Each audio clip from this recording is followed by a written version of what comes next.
बोलना। Good evening बच्चों, कैसे हैं आप लोग? चलिए देखते हैं आज हम लोग क्या ग्रामर में एफिक्स देखते हैं। क्या देखते हैं? एफिक्स। तो एफिक्स का मतलब क्या होता है? एफिक्स का मतलब होता है जोड़ना या फिर दो वाक्य को चिपकाना या फिर एक वर्ड को जोड़ना या फिर चिपकाना, ठीक ना? तो उसमें देखेंगे कि एफिक्स का जो है 3 पार्ट बनता है। क्या बनता है? 3 पार्ट बनता है। तो उसमें पहला जो होता है वो प्रीफिक्स होता है। क्या होता है? प्रीफिक्स। और दूसरा जो होता है वो इनफिक्स होता है कि नहीं? और तीसरा जो होता है सफिक्स होता है। कोई दिक्कत? फिर से समझिए कि एफिक्स का मतलब होता है जोड़ना या फिर चिपकाना, और उसका जो 3 पार्ट है वो प्रीफिक्स है, इनफिक्स है और सफिक्स है। इसको हिंदी में बोलते हैं प्रत्यय। जो प्रीफिक्स है उसको हिंदी में बोलते हैं प्रत्यय, प्रत्यय, और इनफिक्स को बोलते हैं माध्य प्रत्यय, और सफिक्स को बोलते हैं उपसर्ग। यहां तक कोई दिक्कत आपको नहीं ना? ठीक है, तो चलिए देखते हैं नेक्स्ट। आगे हम क्या करेंगे, लाइन बाय लाइन इसको क्या करेंगे, एक्सप्लेन करेंगे, ठीक ना? क्या हुआ, सब लाइव में जुट रहे हैं? ठीक है। अब देखिए आता है क्या, सबसे पहले प्रीफिक्स। सबसे पहले क्या आता है? प्रीफिक्स। और प्रीफिक्स को हिंदी में क्या बोलते हैं? प्रत्यय। तो देखेंगे prefix are added at the beginning of a word to alter its meaning, है कि नहीं? तो इसमें क्या देखेंगे कि prefix are added at the beginning of a word to alter its meaning. तो कहने का मतलब है कि प्रत्यय वो चीज है जो वर्ड के, शब्द के मतलब शुरुआत में लग के अच्छा खासा वर्ड को जो अल्टर कर दे, जो अच्छा खासा वर्ड को अल्टर कर दे। जैसे मान लीजिए हम यहाँ पे रेगुलर पहले लिखेंगे, ठीक है? तो रेगुलर कितना अच्छा खासा वर्ड है, और उसमें आई आर लगा देंगे। उसमें क्या करेंगे? आई आर लगा देंगे।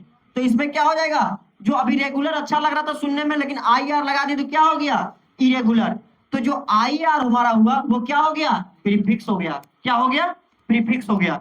और इसमें हम देखेंगे डिसलाइक। तो लाइक देखो कितना अच्छा मीनिंग है भाई, है कि नहीं? डिसलाइक कितना अच्छा मीनिंग है, लेकिन उसमें हम लाइक लेकिन डिस लगा दिए, क्या हो गया? डिसलाइक। तो ये जो डिस हो गया वो हमारा क्या हो गया? प्रीफिक्स हो गया। यहां तक कोई दिक्कत? अब आता है इनफिक्स। अब क्या आता है? इनफिक्स। इसको हिंदी में बोलते हैं मध्य प्रत्यय। क्या बोलते हैं? मध्य प्रत्यय। तो इसका क्या काम है कि infix are added at the middle of a word to modify the word. तो इसका क्या काम है? इनफिक्स का जो मध्य प्रत्यय है वो क्या करते हैं?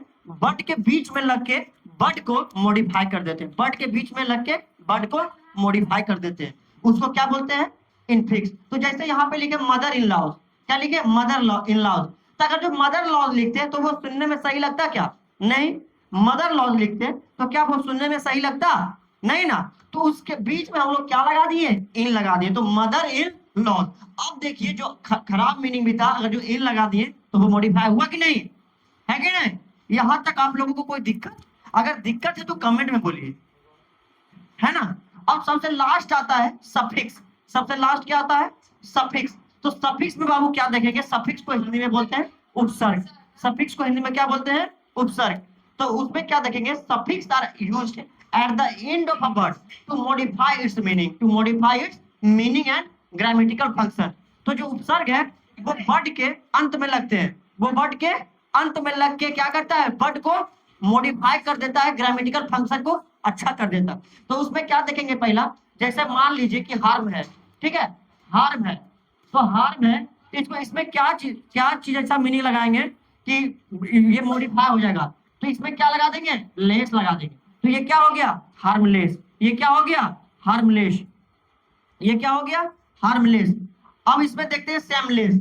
अब इसमें मान लीजिए सेम है, इसमें सेम है, तो ये मीनिंग तो मेरा है ही, लेकिन इसको मॉडिफाई करना है तो इसमें क्या लगा देंगे? लेस। तो ये हमारा ये हमारा क्या हो गया? ये हमारा हो गया क्या? सफिक्स। ये क्या हो गया?